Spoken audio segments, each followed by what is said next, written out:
Hello नमस्कार, welcome back in Hinduja Tech. दोस्तों, आज इस वीडियो में बताने वाला हूं कि अगर आप इंडिया से नाइजीरिया वर्क करने के लिए आ रहे हो, specially in oil and gas field, तो आप लोगों को क्या क्या प्रोसेस फॉलो करना पड़ेगा और उसके लिए वीज़ा का प्रोसेस क्या होता है, वीज़ा का कॉस्ट क्या होता है और आपको कौन कौन सी जो मेडिकल जो इम्पोर्टेंट जो प्रोसीजर हैं फॉलो करने होते हैं। तो इस वीडियो में मैं आपको A to Z बताने वाला हूँ। तो अगर आप हमारे चैनल पर नए हैं तो please don't forget to subscribe, क्योंकि काफ़ी टाइम से मैंने वीडियो अपलोड नहीं किया हुआ है। तो बहुत से लोगों के कमेंट आ रहे थे कि हमें नाइजीरिया में अगर काम करने का मौका मिलता है या किसी को मिला है तो किस तरीके से हमें नाइजीरिया में आना होता है। तो आपको इस वीडियो में आपको फुल इन्फॉर्मेशन मिलेगी कि आपको किस तरीके से नाइजीरिया में विज़िट करना है और कौन कौन से वीज़ा के टाइप होते हैं और कितने दिन में आपका वीज़ा आ जाता है, और पूरी जानकारी देने वाला हूँ। तो चलिए वीडियो को स्टार्ट करते हैं। दोस्तों, बहुत से लोगों को डैंगोटे रिफाइनरी से ऑफ़र मिल चुका है और यहाँ पे डिफरेंट पोजीशन के लिए आना चाहते हैं, लेकिन उनको क्या है कि वीज़ा के लिए प्रॉब्लम हो रही है या वो लोग थोड़ा डर रहे हैं कि किस तरीके से यहाँ पे आएँ और किस तरीके से हमें जो प्रोसीजर होते हैं वो फॉलो करने पड़ते हैं। तो इस वीडियो के माध्यम से मैं आप लोगों को बताना चाहता हूँ कि आप लोग डरें ना और इस वीडियो को पूरा देखें। और अगर आप इंडिया से हो और आप यहाँ पे नाइजीरिया में आना चाहते हो काम के लिए, काम के पर्पज़ से, तो आप लोगों को कोई डरने की ज़रूरत नहीं है, क्योंकि यहाँ पे कोई प्रॉब्लम नहीं है।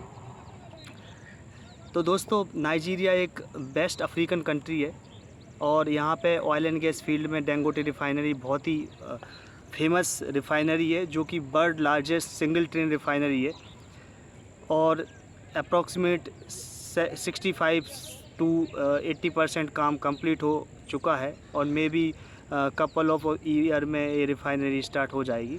I am not sure, but expectation है कि जल्दी से जल्दी रिफाइनरी हो और जल्दी से जल्दी। दोस्तों, नाइजीरिया बेसिकली 2 टाइप के वीज़ा इशू करता है, जो वर्क परमिट बोल सकते हो। वो एक होता है TWP, टेम्परेरी वर्क परमिट, जो कि 3 महीने के लिए वैलिड होता है। एक होता है STP, जो कि होता है STP, जो कि होता है सब्जेक्टेड टू रेगुलाइजेशन। तो 2 टाइप के जो वीज़ा प्रोसेस होते हैं। और अगर आप इंडियन हो और इंडिया से अगर नाइजीरिया आना चाहते हो तो वीज़ा का जो कॉस्ट पड़ता है वो अराउंड $500 पड़ता है। तो जब भी आप काम के लिए नाइजीरिया आते हैं तो आपकी कंपनी जो वीज़ा का कॉस्ट होता है वो कंपनी बियर करती है, और जो मेडिकल का कॉस्ट होता है वो एम्प्लॉई बियर करता है इन जनरल केस में। क्योंकि मेरे साथ ऐसा हुआ था, तो वीज़ा और टिकट्स की जो फ़्लाइट की जो टिकट रहती हैं वो मेरी कंपनी ने मुझे दिया था, और जो मेडिकल का जो कॉस्ट आया वो हम लोगों ने बियर किया। तो इस तरीके से केस में भी डिफरेंस, क्योंकि बहुत सी कंपनी क्या होता है कि मेडिकल का भी जो कॉस्ट आता है वो भी मेडिकल का भी देती है। तो इट में भी डिफ़र।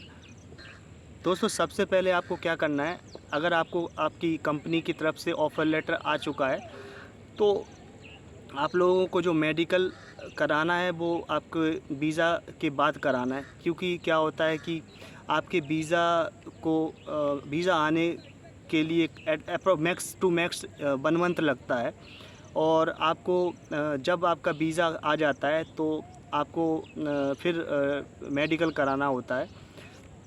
दोस्तों, वीज़ा आने से पहले आप लोगों को क्या करना होता है, आपको जो नाइजीरियन एम्बेसी है दिल्ली में, तो वहाँ पे जाके आपकी जो फिंगरप्रिंट्स होते हैं या आपकी जो मैंडेटरी जो प्रोसेस होते हैं वो वहाँ पे आपको कंप्लीट करने होते हैं। और जो आपका कंपनी का जो PRO होता है वो आपकी फ़ाइल तैयार करता है। फ़ाइल तैयार करने के बाद ही आपका जो वीज़ा है, वीज़ा के लिए अप्लाई किया जाता है। वीज़ा जनरली आपके टाइप ऑफ वर्क पे डिपेंड करता है कि आप कितने टाइम के लिए आप जो कंट्री है उसको विज़िट करना चाहते हो, और आपका जो टाइप ऑफ वर्क क्या है, तो उस पे डिपेंड करता है। तो दोस्तों जिन लोगों को ऑफ़र लेटर मिल चुका है और वो नाइजीरिया आना चाहते हैं काम करने के लिए, तो उनके लिए कॉन्ग्रेचुलेसन है, क्योंकि हमारे बहुत सारे सब्सक्राइबर भाई जिन लोगों ने सब्सक्राइब किया है हमारे चैनल को, काफ़ी लोगों ने कमेंट किया है कि सर मुझे इसके बारे में डिटेल में बताइएगा, तो मैं इसलिए मैंने ये वीडियो बनाया है। तो आप लोगों को बहुत बहुत कॉन्ग्रेचुलेसन, क्योंकि आप world largest single train refinery में काम करने वाले हो और ये अच्छी अपॉर्चुनिटी है। अगर आप फ्रेशर हो और आप ऑयल एंड गैस फील्ड में कैरियर बनाना चाहते हो तो ये बहुत अच्छी रिफाइनरी बहुत अच्छा अपॉर्चुनिटी है। आप लोग मेहनत से काम करके यहाँ पे अच्छा एक्सपीरियंस गेन कर सकते हो। इसके बाद दोस्तों वीज़ा आने के बाद आप लोगों को कंपनी टिकट देती है, तो टिकट मिलने के बाद आपको मेडिकल करवाना होता है। तो मेडिकल में बेसिकली एक क्या होता है कि आपके जो लीवर, किडनी और यूरिनरी जो सिस्टम होता है उसकी जांच होती है। तो फुल बॉडी आपका जो होता है, इसमें एक्सरे वगैरह होता है, चेस्ट का एक्सरे होता है, किडनी का चेक होता है और इसके बाद आपका ईसीजी होता है और इसके ये सब सारे टेस्ट होते हैं। तो आप लोगों को अराउंड 2 और 3 वीक पहले करवाना होता है टिकट मिलने के बाद। तो आप लोग इस तरीके से करवा सकते हो। मैं डिस्क्रिप्शन में आप लोगों को दिल्ली का जो जो वहाँ पे क्लिनिक है उसका भी मैं आप लोगों को डिस्क्रिप्शन दे दूँगा, व्हाट्सअप नंबर भी दे दूँगा। अगर आप लोगों को मेडिकल कराना है तो आप उधर पे जाके करा सकते हो। तो मैंने क्योंकि दिल्ली में करवाया था, मेरे जो दिल्ली थी तो दिल्ली बहुत हमारे घर से पास में थी, तो मैंने दिल्ली में करवा लिया था। तो आप लोगों को पूरा डिस्क्रिप्शन में आपको लिंक भी दे दूँगा कि आपको किस तरीके से आपको वहाँ पे जाके कराना है। इसके बाद आपने एक होता है आपका फुल बॉडी, जिसमें किडनी, ईसीजी होता है, एक्सरे होता है और इसके बाद आपका लीवर का टेस्ट होता है, ये सारा होता है। दूसरा क्या होता है, आपको पोलियो का ड्रॉप लेना होता है, पोलियो का ड्रॉप लेना होता है और इसके बाद आपको येलो फीवर का इंजेक्शन भी लेना होता है। तो इस तरीके से आप लोगों को अपनी जो मेडिकल जांच करानी होती है, क्योंकि आप यहाँ पे क्योंकि क्या है, मलेरिया का ज़्यादा चांसेस रहते हैं। तो इस तरीके से आप लोगों को मेडिकल मैंडेटरी है, इसके बिना आप ट्रैवल नहीं कर पाओगे।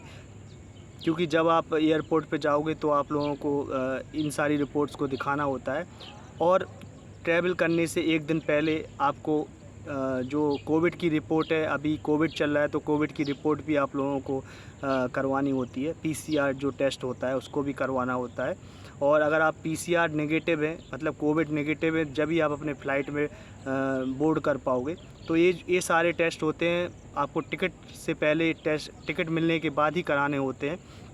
और जो आप लोगों को जो मेडिकल का कॉस्ट आएगा वो 5400 आपको फुल बॉडी का आता है, जिसमें लीवर का होता है, किडनी, यूरिनरी होता है, ईसीजी होता है, एक्सरे होता है। बाकी का कोविड का आपको जो आपका कॉस्ट आता है वो अराउंड 600-700 आता है और इसके बाद आपका जो येलो फीवर का आता है और पोलियो ड्रॉप्स का आता है, उसका जो टोटल जो चार्जेस लगते हैं वो लगते हैं 3000 रुपीज़। तो जो आपके जो चार्जेस हैं वो मे भी डिफ़र कर सकते हैं। वो मैक्सिमम जो इसका जो ख़र्चा आता है वो अंडर 10,000 रुपीज़ आता है। अगर आप इंडिया से नाइजीरिया ट्रैवल कर रहे हो तो आपको टिकट मिलने के बाद ही कराना है ये सब चीज़ें। टिकट मिलने दोस्तों जब भी आप नाइजीरिया ट्रैवल करते हो इंडिया से, तो आप लोगों को क्या करना है कि आप लोगों को पासपोर्ट की फ़ोटोकॉपी रखनी है और आप लोगों को जो पीसीआर टेस्ट की जो कॉपी है उसको भी फ़ोटोकॉपी करा लेना है, क्योंकि वो एयरपोर्ट पे आपको ज़रूरत पड़ती है, तो आप लोग वहाँ पे दिखा सकते हैं। और आप चाहो तो कोविन का जो सर्टिफिकेट होता है उसका भी आपको करा के फ़ोटोकॉपी करा के आपको रखना होगा, क्योंकि अभी वर्ल्ड वाइड जो कोविड की जो प्रॉब्लम चल रही है वो उसके चलते आपको कोविड की जो रिपोर्ट है वो उसको दिखाना अनिवार्य है। Without this report you can't travel, so it is mandatory for all. दोस्तों एयरपोर्ट पे कभी कभी इंडिया में इमिग्रेशन जो ऑफिसर होता है वो परेशान भी करता है, तो आप लोगों को डरना नहीं है, क्योंकि वो लोग कुछ जनरल क्वेश्चन पूछते हैं कि नाइजीरिया आप किस लिए जा रहे हो, आप क्या करते हो उधर पे। क्योंकि कभी कभी क्या होता है कि जो अफ्रीकन कंट्रीज़ होती हैं उसमें स्मगलिंग और इसका बहुत सारी प्रॉब्लम्स रहती हैं, तो उसके चलते वो लोग मेक श्योर करते हैं कि आप लोग कहाँ जा रहे हो। और दोस्तों, जब भी आप इंडिया से फ़्लाइट बोर्ड करेंगे तो उसमें क्या है कि आपको लाइटर और ये सब जितने भी जो इल्लीगल जो सामान है उसको बैग में नहीं रखना है। और अगर आप पावर बैंक लाते हैं तो आपको जो बोर्ड में जो आपका बैग जाता है उसमें रखना है। आपको जो फ़्लाइट के अंदर जो आप बैग ले जाते हो उसी में ही रखना है, लैपटॉप, चार्जर, मोबाइल फ़ोन्स, ठीक है। तो ये सब चीज़ें आपको अपने साथ लेके बोर्ड करना है, लगेज में नहीं जाता है ये सब चीज़ें। तो एक चीज़ का ध्यान रखना है आपको। नाइजीरिया के लिए कोई डायरेक्ट फ़्लाइट नहीं है इंडिया से। इसके लिए आपको कतार एयरवेज, केन्या एयरवेज या आपको इथियोपिया एयरवेज के थ्रू जाना होता है। तो अभी इंडिया से कोई डायरेक्ट फ़्लाइट नहीं है यहाँ के लिए। और अगर आप मैं जब आया था तो मैंने कतार एयरवेज मुझे टिकट मिला था मेरी कंपनी की तरफ से। तो आप पहले आपको कतर के दोहा में आपको पहले वहाँ पे जाना होता है। इसके बाद वहाँ पे कुछ घंटों का हाल्ट रहेगा। इसके बाद आपको फिर कतर से यहाँ पे नाइजीरिया के लिए अराउंड 8 आवर्स का जर्नी है। तो आप लोगों को वहाँ से कतर से यहाँ के लिए आना पड़ेगा। और इंडिया से कतर के लिए लगभग 3 to 6 आवर्स लगते हैं। तो इस तरीके से आपको जो टिकट है डायरेक्ट आपको किसी भी फ़्लाइट का टिकट नहीं मिल पाएगा। तो आप लोगों को क्या है 2 पार्ट में जर्नी करनी होती है। तो इस थोड़ा हेक्टिक है, ये जर्नी थोड़ी हेक्टिक रहती है क्योंकि अराउंड 10 to 15 आवर्स हो जाते हैं। घर से जब आप निकलते हो तो बहुत ज़्यादा टाइम हो जाता है, तो ये थोड़ा मैनेज करना पड़ता है। इस तरीके से थोड़ा टाइम लगेगा। फिर इसके बाद जब यहाँ पे नाइजीरिया, क्योंकि वो क्या होता है कनेक्टिंग फ़्लाइट रहती है आपको कतर। अगर आप किसी दूसरी कंट्री में जा रहे हो तो वहाँ पे आपको एयरपोर्ट्स में किसी एग्ज़िट नहीं करना है, डायरेक्ट फ़्लाइट रहती है। तो आपको वहाँ से आपको थोड़ा वेट करने के बाद 1, 2, 3 घंटे का जितना भी हॉल्ट रहेगा आप आराम से ट्रैवल कर पाते हो। इसके बाद जब आप यहाँ पे नाइजीरिया से मतलब इंडिया से नाइजीरिया एयरपोर्ट पे आते हो तो यहाँ पे आप लोगों को इमिग्रेशन कराना होता है। इमिग्रेशन कराने के बाद आपको अपना लगेज वगैरह लेके फिर कंपनी की बस आती है। कंपनी की बस आपको आपके जो भी आपका अकोमोडेशन होता है वहाँ पे ड्रॉप करती है। तो प्रॉपर व्यवस्था रहती है, तो कोई प्रॉब्लम नहीं होता है। इस तरीके से आप इंडिया से नाइजीरिया या आप किसी भी कंट्री से नाइजीरिया आ सकते हो।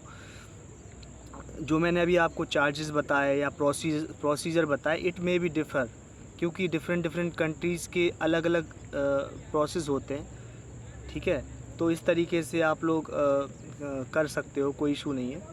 तो दोस्तों, अगर इस वीडियो में अगर आपको जानकारी अच्छी लगी हो तो हमारे चैनल को सब्सक्राइब कर लें, वीडियो को लाइक करें, क्योंकि ऐसे ही इंटरेस्टिंग इन्फॉर्मेटिव वीडियोज़ मैं आप लोगों तक लाता रहता हूँ।